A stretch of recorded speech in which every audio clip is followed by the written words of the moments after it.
Hello, everyone, and welcome to episode 146 of the True Crime All the Time Unsolved podcast.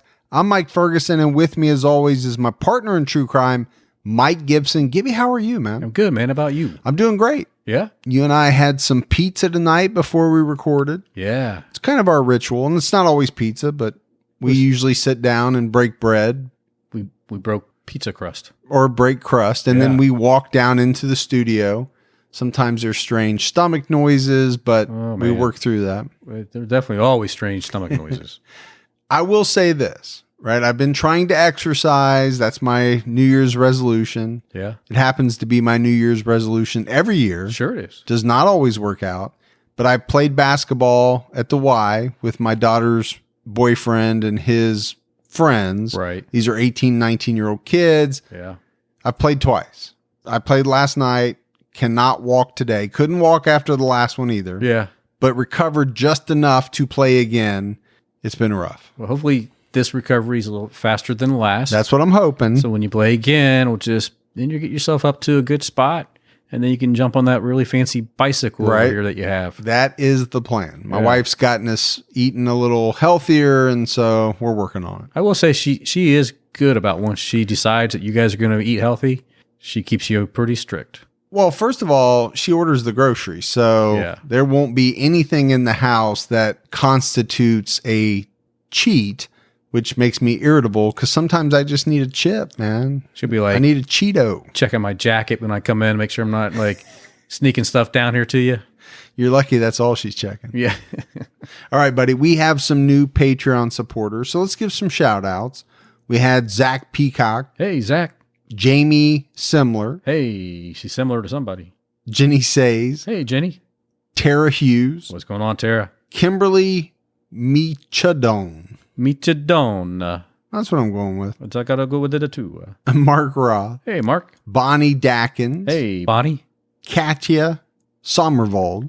Well, thanks. Katja.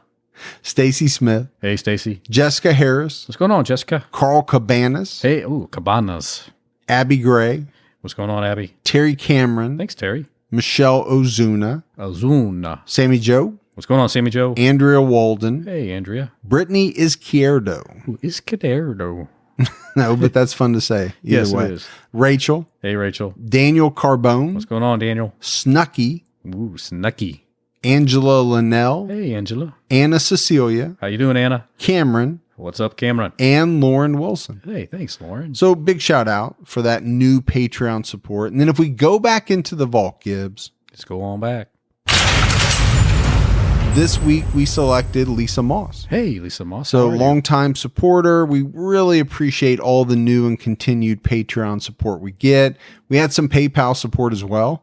We had Jessica Metz. Hey, Jessica. Daniel Javier. Oh, Javier. Julie Shantz. Thanks, Julie. Michelle Slocum. Hey, Michelle. And Olivia English. Hey, Olivia. So big thanks to all those folks as well. Sure. All right, Gibbs, right now, we have an episode out on True Crime All the Time. Yes. It's on Robert Leroy Anderson. Another 3-namer. Oh, my gosh. And pretty rough dude. Yeah.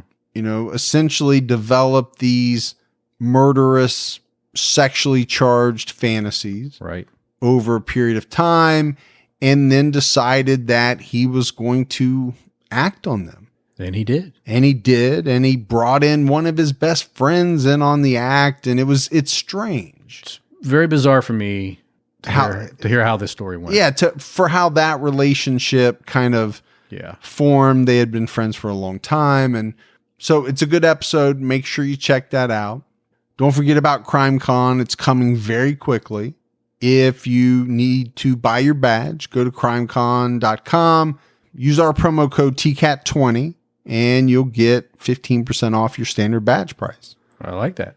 I'm excited to see people at CrimeCon again. Yeah, I am too. I like the fact it's in Orlando. I wish they would do one out west. I know a lot of people have said that. Right. I'm not sure why they're hesitant to go to the West Coast. There are a ton of true crime fans on the West Coast. Well, maybe the next one, they're pop out there somewhere on that side.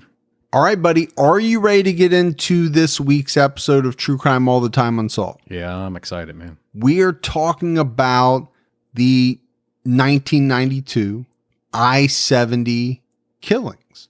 And I think, Gibbs, there have been a lot of killings, a lot of murders along the I-70 corridor. Absolutely. But this is a very specific set of murders that we're talking about. Some have attributed them to a single serial killer. Some people believe that some of them were committed by the same person. Others were committed by other people. Right. We'll go through all of that. But this case is definitely about a serial killer. There's no doubt about that. There's a serial killer that terrorized the Midwest in 1992 by killing 6 store clerks that worked near the I-70 Interstate in Indiana, Kansas, and Missouri. Those 6 murders they're able to put together. Right. There's going to be some others that we talk about that people believe, okay, may or may not be connected to those 6. Absolutely. Yeah. Now, I think most Americans know, but for those in our audience that are outside of the U.S., I-70 stretches from Maryland in the east to Utah in the west. It's a long highway. It is. It's the longest highway running east-west in the United States. Yeah, and it makes sense when you hear about, like you said, there's a lot of murders that have happened off of this highway.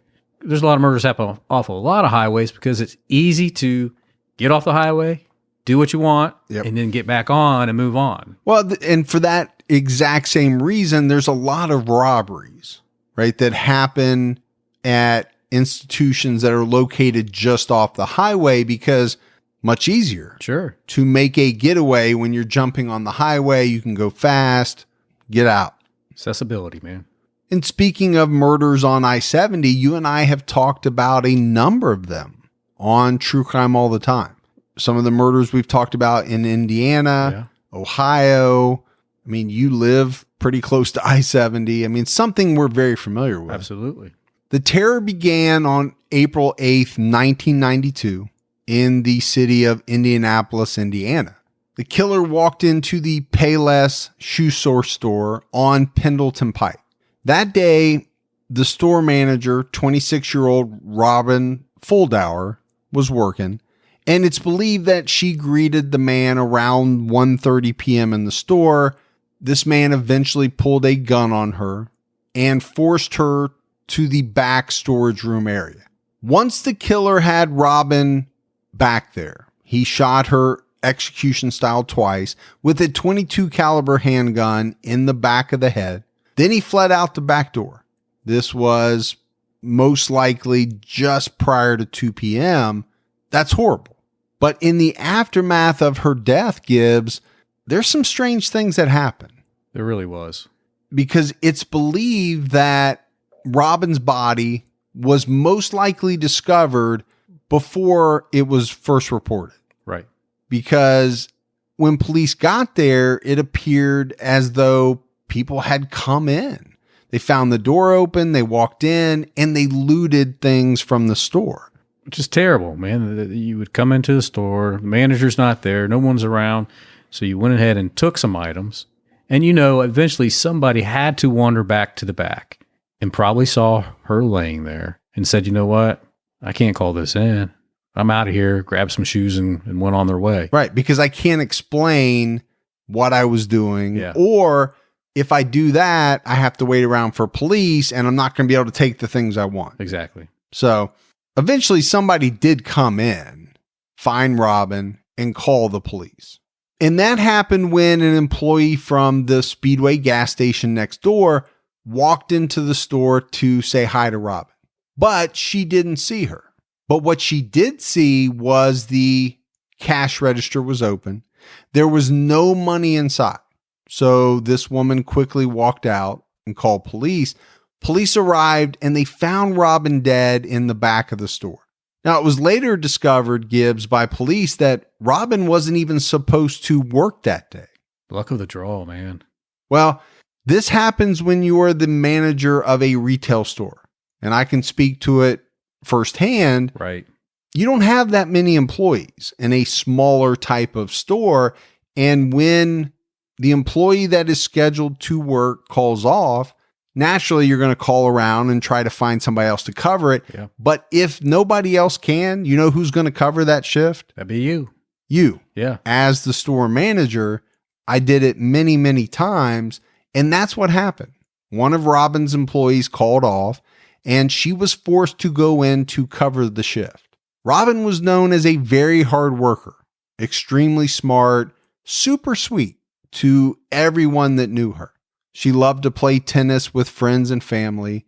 She loved boating, and she especially loved sailing. Police at the time were stumped over this senseless murder. Well, to kill somebody execution style for basically less than $90. Why? Yeah, that's what they figured out, that $90 or less was taken from the register. And you're at a Payless shoe store. Yeah. There's not going to be a ton of money in there. Just doesn't make any sense. Now, there were some eyewitnesses that claimed to have seen a man flee out the back of the store.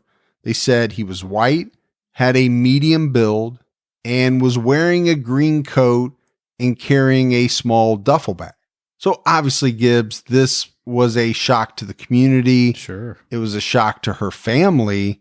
Robin's service was held by her rabbi about a week after her death. Yeah. You know, you wonder, the person that unfortunately, but fortunately, was sick that day, how do they feel about it? Because that could have been them, right? I don't think there's any doubt that there would be guilt there. Yeah. Now, did they do anything wrong? No. No. But I don't think that stops the guilt. No. Now, how long it lasts, I don't know. But you're going to carry some amount of guilt with you for some period of time.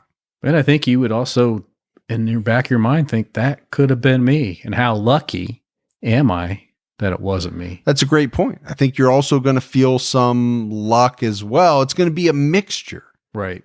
You know, you hear that with survivors of some of the plane crashes on 9/11. Yeah.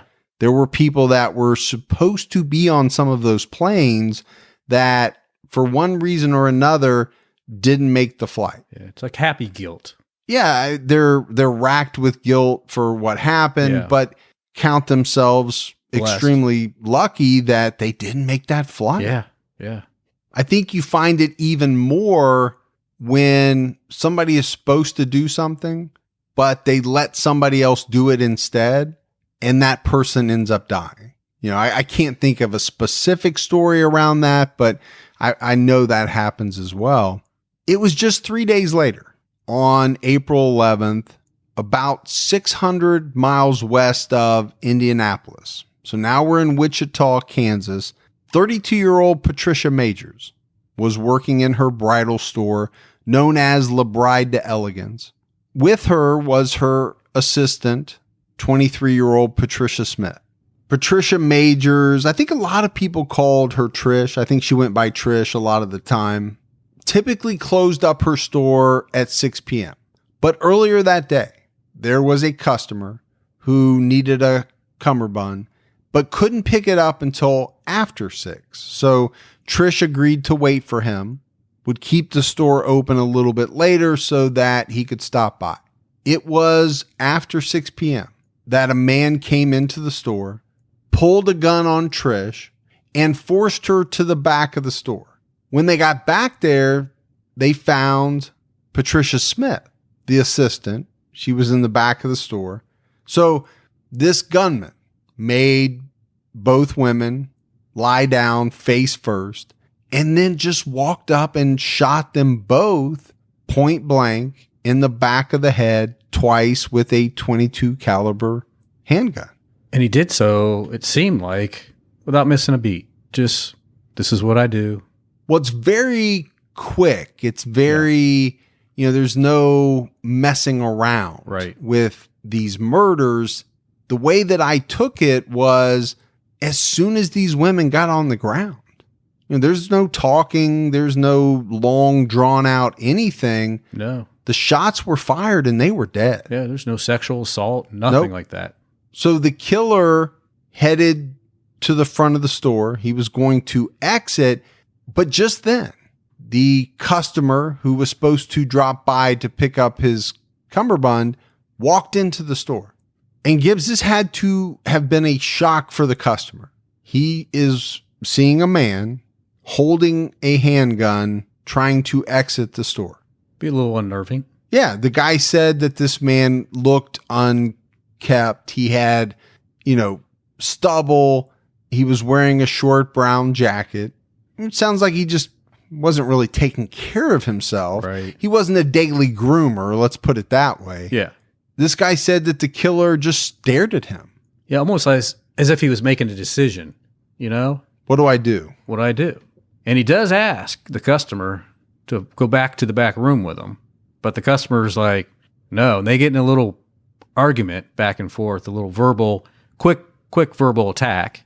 And the customer, he runs out of the store. I mean, smart, right? Which is very smart because you know exactly what would have happened. Yeah. If that customer goes to the back room, which why would you go in the back room anyway? Exactly. This person obviously does not work at the store, but if he were to have gone, he would have met the same fate as Trish and Patricia. Absolutely. No doubt about it. So he had to be a little bit in shock. He also had to have been a little bit scared. I think both of those would have been natural. He also had to have known that there's a good chance that something very bad happened to the people in that store. Oh, absolutely. Why is a guy walking out of the store with a handgun unless something has happened? But being a little cautious, he waited just a little bit to call police. Maybe waited an hour. Now, some people might think of that and say, well, why would you wait so long? Others would say, man, I don't know what I would do in that position. I would be scared to death.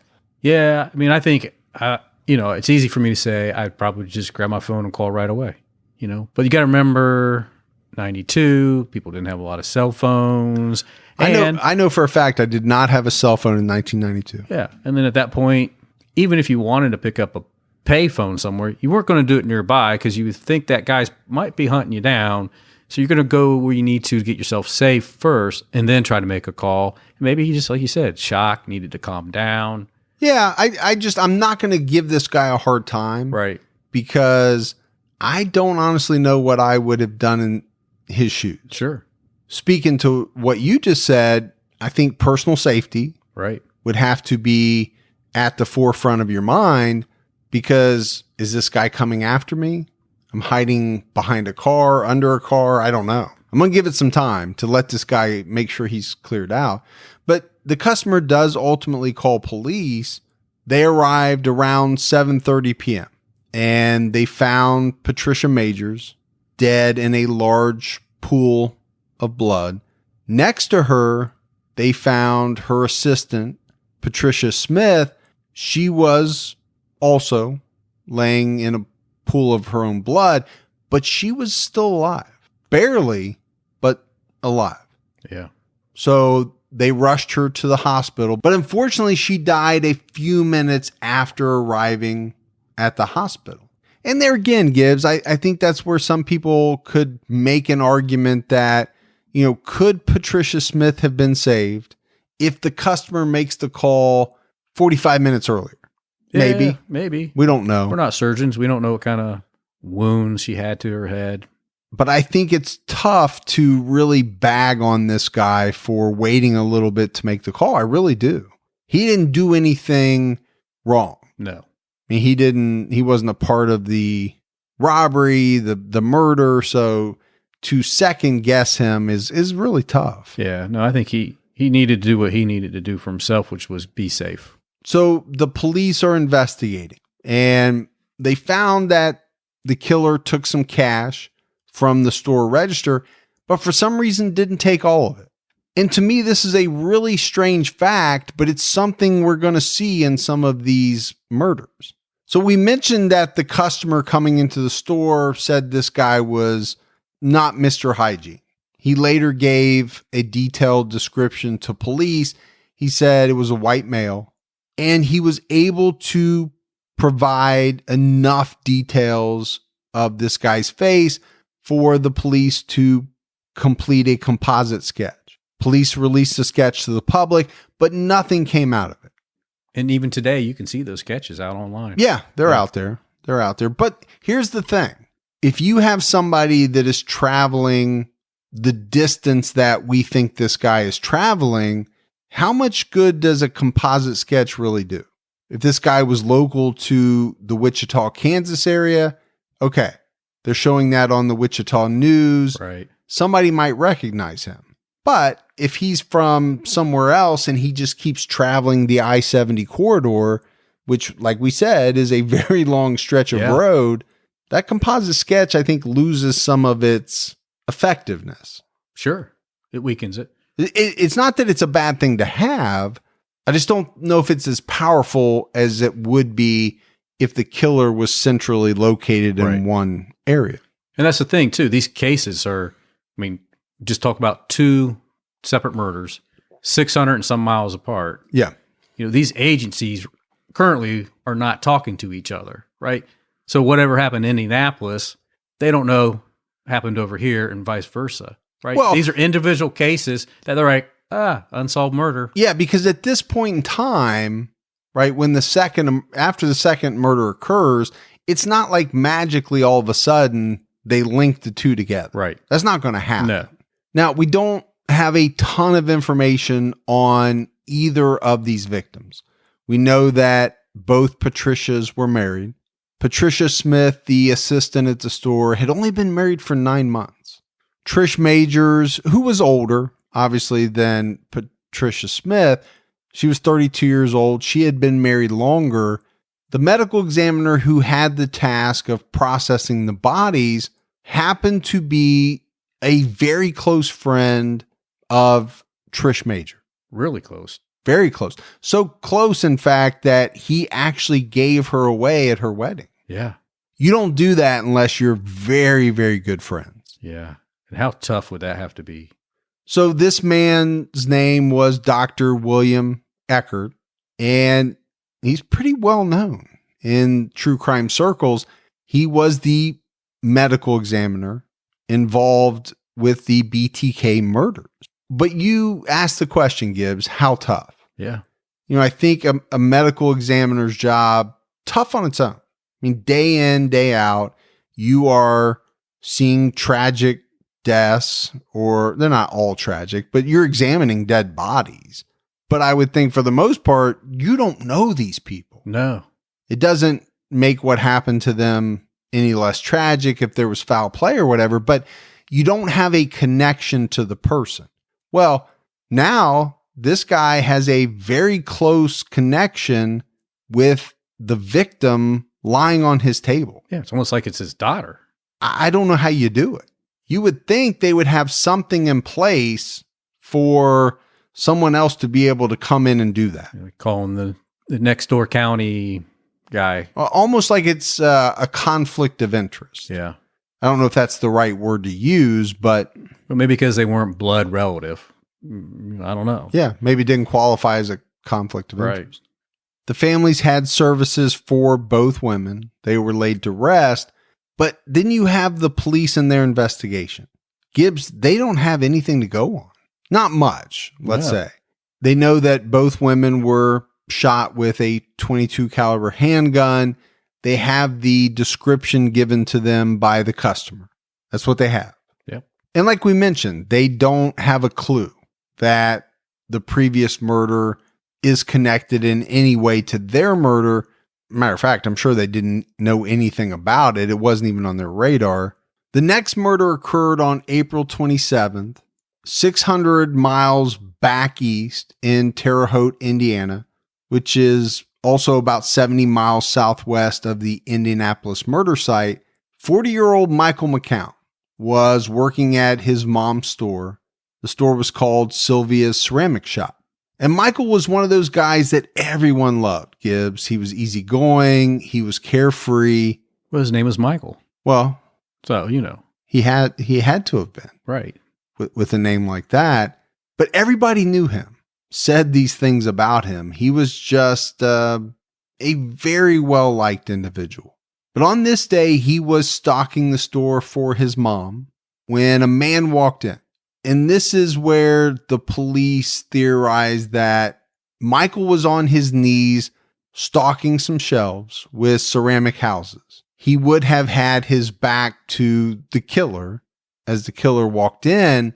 The thing about Michael was that he had long brown hair pulled back into a braided ponytail. So the police theorized that the killer walked into a ceramic shop, which he would have thought was owned by a female.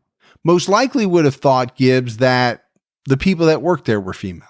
Well, the sign did say Sylvia's. Right. It was also a very small store. Right. Which normally you would think there would only probably be one person working at any one time in a store like that. Yeah, I mean, definitely a more controlled environment. And I think this is something that this killer was looking for. Yeah, it seemed like he was attracted to specialty stores, not big box style stores. And of course, I mean, up to this point, I mean, it does seem like he targeted female victims. And to that point, I think he was specifically looking for stores where he believed a female would be working. So Michael is down stocking these shelves, and the police believe that the killer walked in around 3:30 p.m., saw the long braided ponytail from behind that Michael was wearing, and figured it was a female, most likely Sylvia, since it's Sylvia's ceramic shop, and shot the victim immediately once in the head with a .22 caliber handgun from behind. Then the killer fled the scene. But here again, it doesn't seem as though robbery was the motive. No, I mean, there was still $50 left in the register, $15 inside Michael's pocket. So if you were going to rob the place, why would you leave any of that behind? Well, especially the register. Yeah, easy grab. I don't understand a killer who is going to open the register, take some money. It doesn't take that long to take all the money out of a register. If you're trying to make it look like a robbery, then you'd want to take it all. Not like, well, let me take part of it. I mean, Michael's wallet was missing, but they don't know if the killer took the wallet or not. Michael's body was found around 4:30 p.m. by a customer who immediately called the police. And again, we don't have a ton of info on Michael. He was known to have been a musician and really a pretty good bass player and singer. He played nightclubs across a few states in the Midwest, and he managed some clubs as well. He moved back home and took over his mom's store.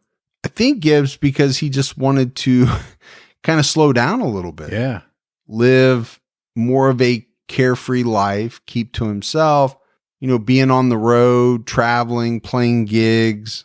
Not that I know from experience, but can't be the easiest thing in the world. No, I think some days you just want to be able to know where you're going to be every night. Michael was survived by his mother, Sylvia. But again, Gibbs, I think this is very similar to the last murder, right? Police had even less leads, less to go on. Yeah. With this murder, and they had no idea that any of the three murders that had now been committed were connected. No. Right now, it just looks like random murders in each of these towns. The next murder occurred just 7 days after Michael's death. It was on May 4th, and this time it was back west in the town of St. Charles, Missouri. This is about 180 miles west of Terre Haute. The Boot Village store in the Bogey Hill shopping plaza had opened at noon. This was a Western wear place, Gibbs, a place you went to get your hats, your boots, your cowboy belt buckles, I guess. It was a pretty nice store, I guess. Wall-to-wall boots, had the hard to find red boots that a lot of women like to get. I know you like Western stores. I do. You got a lot of boots and hats and buckles. No doubt about it. Working that day was the store manager, 24-year-old Nancy Kitzmiller. And it was sometime before 2:30 p.m. that the killer entered the store, forced Nancy to the back office, and shot her in the back of the head, execution style, with a .22 caliber handgun. So obviously, Gibbs, we're seeing some similarities here in these murders, The biggest one that jumps out at me is the 22 caliber. Sure. That has been the same caliber used in all of the murders that we've talked about. Yeah. The execution style shots to the back of the head. Now, this time, the killer took all of the money from the cash register. I don't know what you make of that. Maybe there wasn't that much. They hadn't been open that long. Maybe he needed more money. Yeah. There's really no way to quantify what that means. Yeah. I also find it interesting, outside of Michael, he made all the victims go back to the back of the store, right? He got Michael while he was down on his knees from behind. That was the one difference in how the victims were killed in the cases that we talked about so far. Nancy's body was discovered by a customer around 2:30 p.m. The customer called police. During the police investigation, they discovered a woman who just happened to walk out of the store next door to Boot Village, and she saw a man inside the store. This had to have been sometime before 2:30 when Nancy's body was discovered by the customer. And Gibbs, this woman was able to give a pretty detailed description of the person that she saw to police, and she helped them develop a composite sketch. In researching Nancy Kitzmiller, Gibbs, I think it was pretty obvious that this was a person that made friends very easily. She took to people right away. It was said that she could make you feel like you had been friends forever. Yeah. Within like 10 minutes. We all know somebody like that. Yeah. You know? Yeah, just warm, caring, extremely friendly. Nancy grew up in Oklahoma. And then when she was about 10, she moved to nearby St. Charles, Missouri with her dad, mom, and her younger sister, Laura. Nancy was a smart kid. She loved to read and she loved to play soccer. And she was actually very talented at soccer. She was so good at soccer. She played all through high school. And then she actually played at Oklahoma State University. That's impressive. It is. I mean, there's a lot of people that play high school sports. Sure. A much smaller percentage get to play in college. Yeah. It's hard to get to that next level. It is. You have to be extremely talented. Nancy graduated with a degree in geography from OSU. But in everything you read about her, one thing really stands out. Nancy was a cowgirl at heart. Through and through, man. She wore cowboy boots every day with jeans and a big silver belt buckle. That screams cowgirl. Yeah.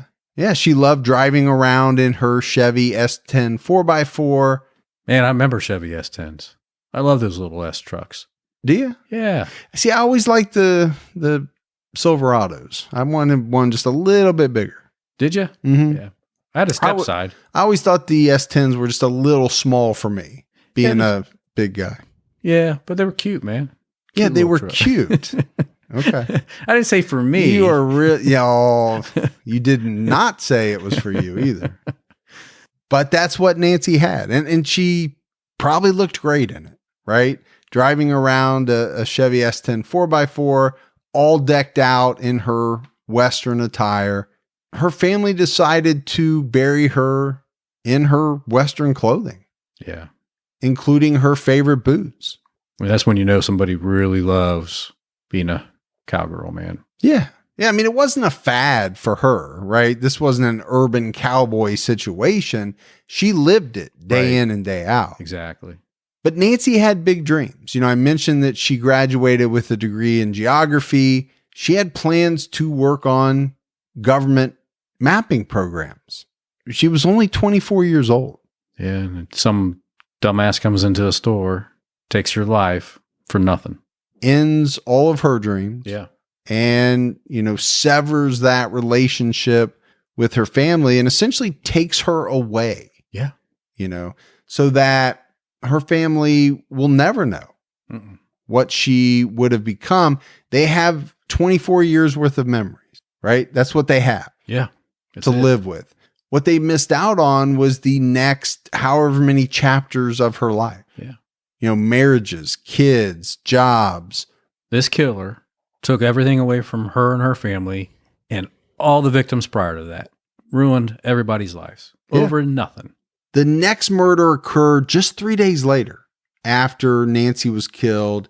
This was on May 7th in a new store that had just opened called the Store of Many Colors. It occurred in the city of Raytown, Missouri, which is a suburb of Kansas City and about 220 miles south of St. Charles. The Store of Many Colors sold items such as health foods, jewelry, books. It's kind of a, what would you call it, Gibbs? And like a new age, new wave, alternative medicine, health food type place. Yeah, they even did some reflexology. And I know you like reflexology. And I know you don't even know what that is. It's called reflexology. 37-year-old Sarah Blessing was working that day. Sarah was a reflexologist, and she knew how to manipulate feet to relieve pain in the body. Well, you need a reflexologist. I do. I need one right now. And I will not be doing that. You know, the thing is, Gibbs, this was Sarah's very first week at the store. And on this day, she was working alone. Next door to the Store of Many Colors, there was a video rental store. And inside the store clerk of the video rental store, he saw a white man that he thought was in his mid-30s, medium height, with a gray sports jacket, just kind of walking around the shopping center, loitering, I guess you would call it. He really wasn't doing much of anything. Yeah. But just kind of scoping. Well, he could have been doing that. And then sometime later, the clerk at the video rental store heard a loud pop. He thought it could have been a gunshot. He wasn't sure, but he walked outside. And this is when he saw the man who was just lingering around the parking lot coming out of the Store of Many Colors. And this guy later told police that the man he saw appeared to be calm. It wasn't like he, was concerned. He wasn't running. No, just casually walked away. So the video clerk walked into Sarah's store to find her lying face down in a puddle of blood. She had been shot once in the back of her head, execution style. And again, the killer took some money from the cash register, but not all of it. So bizarre to me. It's still, after every time we talk about each one of these individual cases, why? It means something. Yeah. The problem is I can't figure out what it means because it doesn't seem as though the killer raced out of the store, right? This video clerk said he appeared calm. The customer at the bridal shop didn't say that this man was running. Right. So it doesn't seem as though it's a time thing, and again, like I said, it doesn't take that much time to take the rest of the money out of the cash register. It's not like you're breaking into a safe with a stethoscope, right? And listening for the clicks and trying to crack a safe. I mean, it's grab and go. I mean, it's just, I don't know. Again, I think it's part of what makes this case so mysterious. So eventually police determined that Sarah was shot with a .22 caliber weapon. So again, we got the similarity, the .22 caliber handgun. And the one thing we haven't talked about yet is the caliber. I find that to be a very strange caliber. Weapon of choice? Yeah. There are much better calibers. Now, obviously, at such a close range, this .22 was lethal. Yeah. Because many of these victims were shot only once and killed. So .22 caliber is very lethal, but there are much more lethal calibers to choose from. Maybe because it was quieter? It is quieter. There's no doubt about that. Easier to conceal. But not that he was really trying to conceal much, I don't think. Yeah, I mean, I don't know if that's a big factor, but it is quieter. You're right about that. But it's not quiet to the point that nobody's going to hear it. Right. It might be quieter than a 9mm, but it's still loud enough that somebody's going to recognize that you just fired a gun. Yeah. I just find it a strange choice, much in the same way that I find it strange that the killer doesn't always take all the money in the register. So in talking about Sarah, Sarah Blessing had been married to her second husband for 8 years, and she had 2 children from her previous marriage. She loved her family. She and her husband chose Raytown because it was one of the nicest suburbs in which to raise kids.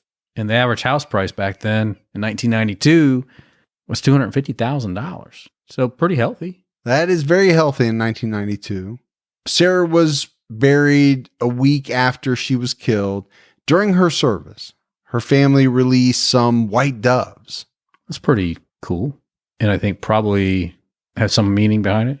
Yeah, I don't know what it was, but I'm sure it meant something to them and maybe something to Sarah as well. Absolutely. So Gibbs, let's recap.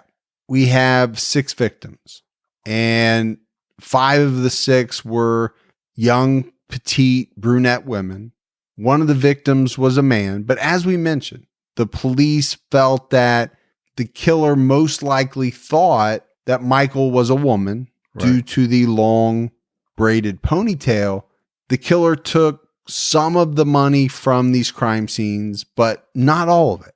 He shot his victims in the back of the head, execution style, and always with a .22 caliber weapon. But up to this point, these were still individual cases. Yeah, right now these are all standalone with different agencies working on them.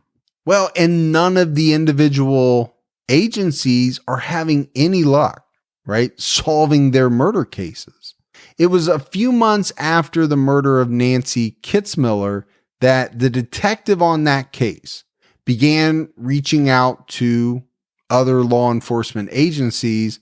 And it was really at this point when the detective started talking to police from these other areas that they began to put together the fact that these similar unsolved murders were most likely the work of the same killer. And we talked about it, right? Same MO, same caliber weapon, similar type of victims. Robbery didn't appear to be the motive for the murders. It was really viewed, Gibbs, as most likely a way for the killer to try to throw off the investigation. Yeah. Maybe to make them believe it was a robbery that had gone wrong. But police, I think, pretty quickly figured out that wasn't the case. This was about murder. And the taking of some money from the register was almost more of an afterthought. Right. All of the murders were noted to have occurred during non-peak hours at these individual stores. Yeah, so was it him casing the places and knowing that in advance, or just the luck of the draw? Or was it the fact that he selected stores that just by the nature of the store was less likely to have a big crowd at any one time? And that makes pretty good sense, actually. Yeah, I mean, it could be a combination of factors. I think the killer did select certain type of stores. Yeah. But he also may have cased them in advance to figure out the traffic pattern flow. Now, eventually, through ballistics, they were able to conclusively tie all of these murders together because the same .22 caliber CCI copper-clad lead ammo was used in each murder. Police had several witnesses, and they had 2 composite sketches of the killer. He was a white male, somewhere between 25 and 40 years old. He was thought to have been somewhere between 5'7" and 5'10", thin, with dirty blonde or blondish red hair. On December 29th, 1994, this is over 2 years after the murders, Inside Edition aired an episode on the Interstate 70 Killer. And it was just 10 minutes after the episode aired that the St. Charles Police Department started receiving tips. Within 8 hours, 400 tips. And that's the power of a case being profiled on a popular show. Yeah, when you show those composite drawings, a lot of people can see somebody in that. Oh, sure. Oh, that looks like such and such. And I hate him, so I'm going to call in. But I mean, you know, it's the power of a show like America's Most Wanted. they helped solve a lot of cases. They really did, because they were getting information out there to a wide audience, as opposed to, the composite sketch being shown to the Wichita area. Right. Now you're showing a sketch to essentially at least the entire United States, Exactly. if not, a larger population. And the case was aired on Unsolved Mysteries twice, and it made America's Most Wanted as well. And they got a lot of tips after those airings also. That same year, the police working the Interstate 70 killings were contacted by the Texas Rangers. And there are some people that believe the I-70 killer also killed women in Texas. On September 25th, 1993, 51-year-old Mary Ann Glasscock was working at a Fort Worth antique store when she was shot in the head with a .22 caliber handgun. Then on November 1st, 20-year-old Amy Vess was working at her dance apparel store in Arlington, Texas. She was shot once in the head with a .22. Now, these cases are different. One of the big differences is that police were able to confirm that both of the killings in Texas were done with the same .22 handgun. However, it was determined that it was a different .22 than was used in the 6 I-70 series killings. But when you look at it, Gibbs, the 2 Texas murders, very similar. Yeah. To the 6 murders in the I-70 series. Small shops, one person working. The murders were committed with a .22 caliber handgun, one shot to the back of the head. Pretty damn close, man. Pretty close. The only difference is we're talking about a different handgun, ballistically. But, it is over a year later. It is. And maybe the killer got a new handgun. Well, and I think that's what a lot of people theorize. That same killer using a different .22 caliber handgun, took a small break maybe, moved, relocated for a number of possible reasons. Maybe this person got a new job that forced them to relocate. There's a lot of theories on this case, on these cases. Now, there was a third shooting in Texas on January 15th, 1994, that police believe is connected to the other 2 Texas murders. This one occurred in Houston. 35-year-old Vicki Webb was working inside her gift shop when a customer walked into her store asking questions about the area. He looked around the store a bit, and then he walked up behind her and shot her in the back of her head. But the shot didn't kill Vicki. It hit one of her vertebrae, which stopped the bullet from going any further. This woman was really smart, Gibbs. Yeah. She quickly played dead, hoping that the man would think she was dead and leave. But he didn't. He moved in for a second shot, and he placed the tip of the barrel to the back of her head and pulled the trigger. But the gun didn't go off. It misfired. And Vicki later recalled hearing this man laugh out loud about the fact that his gun misfired. And she said that she could feel him stepping over her as he was leaving the store. I mean, she did great, though. My gosh. She played dead through it all. To keep your wits about you after you've just been shot, to be able to process information and think, okay, my best course of action is to play dead. Yeah.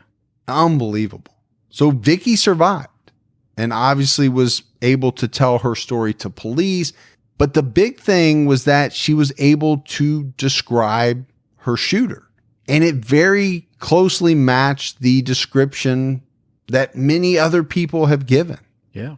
In all of these killings. Which is telling to me. She's saying this is what he looks like, but matched the composite drawings from the witnesses from up north. Same caliber handgun. And like you said, the same MO. Walking into a small store, shooting him in the back of the head. It's just all too similar. But Gibbs, what you're saying, I think, is the exact reason why there's so much speculation about this case. There are a lot of people that believe all of these murders, the I-70 murders, as well as the Texas murders, were committed by the same individual. Right. I think the thing that throws people off is the gun. Obviously, if ballistics matched the same gun to all the murders, that would be conclusive. But it's not that hard to go get a new gun. No. Most people have multiple guns. Yeah. So to me, that doesn't rule it out as being the same killer, but it also doesn't make me believe strongly that it is. I'm up in the air, as are a lot of people. Sure. What the states did do is they formed a multi-state task force to make sure that all the information that came in, all the leads were shared and worked, which is a very good thing. Absolutely. Because as you and I have talked about in a lot of cases, I think that's the thing that has hampered many investigations that covered multiple jurisdictions. The different agencies don't talk to each other. They don't share information. And that was especially true in the past. I think, they've gotten a lot better with it. Yeah. But that also comes with the much better technology that we have today.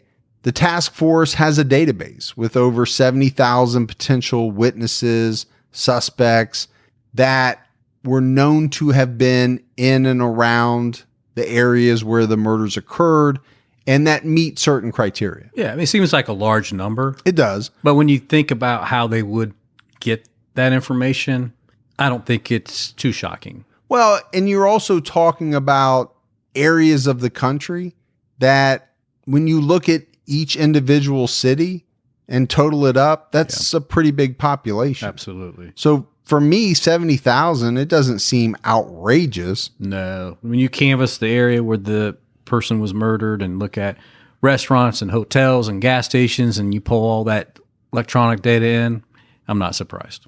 So as we recap this case, the first 6 murders, the murders that are known to be linked to the I-70 killer, they all occurred within 29 days. Yeah.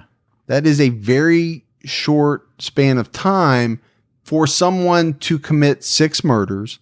When you think about the fact that the person had to have traveled about 1,700 miles in those 29 days. So the killer was on the road, right? Had to stop and get gas, had to eat at restaurants, had to sleep somewhere. Absolutely. Now you can wonder whether that sleeping occurred in a hotel. Did it occur in the back of a big rig? Right. Because the occupation trucker always comes up when you have these type of murders that span a rather large geography. Yeah, you're looking at the trucker, you're looking at hitchhiker, you're looking at maybe some type of regional salesperson. Salesperson that covers a large area. Yeah. The task force did reach out to the FBI to have them work up a profile, but it really didn't give them any information much more than what they already had. Right. But they continued to get updates from the FBI. And I think all these agencies are looking for any cases, back during that time frame that might have had a similar MO, or they're looking for things today. Yeah. Because we don't know. This killer could still be active for all we know. Yeah, that's one thing that we don't know because they did stop. The killings did stop. Right? Mm-hmm. We don't have any other records of similar cases. Did this guy walk into the wrong store one day and met his death? He could have been in a car accident. Did he get arrested? Did he go off to jail for something else? We don't know. The problem with identifying this killer is, as far as we know, there really is very little in the way of physical evidence, especially when you're talking about DNA. So I don't think they're just all of a sudden going to get a hit from some database. I really think Gibbs is going to be somebody that knew something back then, just all of a sudden recalls a conversation that they heard back in the day and puts 2 and 2 together. Right. or something like that. I mean, it really is going to take someone coming forward and saying, hey, this is some information I've been sitting on. It may be something, it may not be something, or it may be I know who the killer is and this is who it is. That's one thing bad about random killings. There's nothing that links it. And that's anybody. Why they're very, very difficult to solve. Yeah. But when you think about it, to be in so many different states and to kill 6 people or 8 or 9, depending on if you're adding in the Texas murders, and to have nobody know anything about it. You didn't share with somebody, you didn't get drunk and blab, or, it's not impossible to pull off. It's doable, but it's hard. Right. But for now, these cases remain unsolved. And again, I don't think they'll be easy to solve. Not impossible, but not easy. If you told me that they had DNA, right, that they knew conclusively came from the killer, I'd say we got a pretty good shot. Yeah. That this person, if they're still alive, they're somehow going to end up in a database, or they're going to be able to do one of those newfangled technology things that they've been doing, and they're going to match the killer's DNA somehow to a family member. Exactly. And then on the family tree and narrow it down. But that's it. That's it for the I70 Killer. Gibbs, we got some voicemails. You want to hear those? Yeah, hear them. Hey, Mike and Gibby. My name is Brandon Condon. I'm from Indianapolis, Indiana. I was listening to the podcast about Susan Lyle, and realized something that I had never known. Richard Condon is actually a cousin of mine. Lives in New York with my dad's sister and his father. This is something that's never brought to my family, but I can promise you that as soon as I get time to visit my dad, I'll be asking him about this and if he knows anything. Other than that, keep up the good work. I love what you guys do and enjoy listening to your podcast every week. All right, thanks. Wow, Gibbs. We often get calls about people that have, some type of quasi connection to a case. Right. This is a pretty close connection. It's really close, man. Richard is this guy's cousin. Richard was a kind of I don't want to use the word strange, but he was a central figure in the case. Sure. The thing about Richard that I took from that case is there are people that believe he had something to do with it. There are a lot of people that think he didn't. Right. There's nothing conclusively linking him to anything. I mean, we have no idea either way. The one thing I will say about persons of interest, people that hit police radar. Right.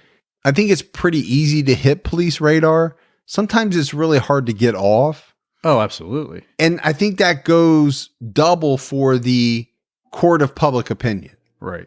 When you're attached to a case in some way, unless the police come out and say, we know that so-and-so couldn't have done it and here's why, right. It's like your name is just always attached to that case. I kind of feel bad about that, especially if he had nothing whatsoever to do with the case. But maybe they were engaged. Yeah, we really have no idea. But the parents didn't know. So all that kind of stuff just clouds it up. Yep. But very interesting. Hey guys, it's Danica calling again from Vancouver, Canada. I just wanted to tell you guys I just recently became a Patreon member, and it's super awesome. All the stuff on there is hilarious. I don't want to give too much away, but one of my favorite things was when you said that Mike was a break dancer. I don't even remember what episode it was, and that's how you lost your hair. I'm sorry, that made me crack up. And also I just realized too, I don't know if it was just a Patreon episode, but I had called in earlier in the year to suggest doing the Highway of Tears, and you guys covered it. So that was a nice surprise. So I'm excited to find that. Wishing you guys the happiest new year. Stay safe and keep your own time ticking. Have a good one, guys. Bye. So what you don't know is that we knew eventually you would listen to us and join Patreon. And so when we did the Highway of Tears earlier, it was on your future recommendation. That's trippy. That's trippy. And Mike also does Pop and Lock. We have some surprises that we haven't unveiled yet, but there were a number of factors that went into me losing my hair. The head spinning breakdancing was just one of them. Yeah. He's lost more in the last 3 years because I sit here. We're working side by side with you. Yeah. Yeah.